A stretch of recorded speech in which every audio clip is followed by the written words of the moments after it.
A certain Palnatoki, for some time among King Harold's bodyguard, had made his bravery odious to very many of his fellow soldiers by the zeal with which he surpassed them in the discharge of his duty. This man once, when talking tipsily over his cups, had boasted that he was so skilled an archer that he could hit the smallest apple placed a long way off on a stick at the first shot, which talk, caught up at first by the ears of backbiters, soon came to the hearing of the king. Now mark how the wickedness of the king turned the confidence of the father to the peril of the son, by commanding that this dearest pledge of his life should be placed instead of the stick, with a threat that, unless the author of this promise could strike off the apple at the first flight of the arrow, he should pay the penalty of his empty boasting by the loss of his head.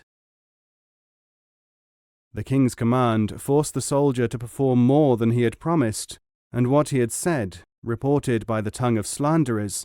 bound him to accomplish what he had not said.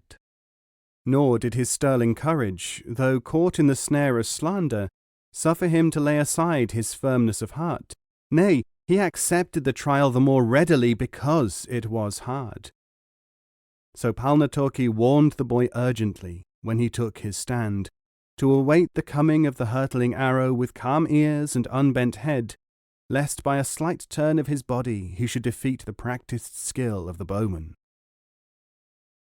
And, taking further counsel to prevent his fear, he turned away his face, lest he should be scared at the sight of the weapon.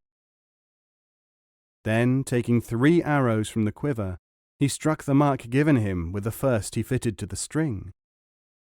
But if chance had brought the head of the boy before the shaft, no doubt the penalty of the son would have recoiled to the peril of the father,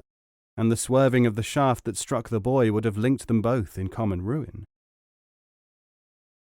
I am in doubt, then, whether to admire more the courage of the father or the temper of the son, of whom the one by skill in his art avoided being the slayer of his child, while the other by patience of mind and quietness of body saved himself alive, and spared the natural affection of his father. Nay, the youthful frame strengthened the aged heart, and showed as much courage in awaiting the arrow as the father's skill in launching it.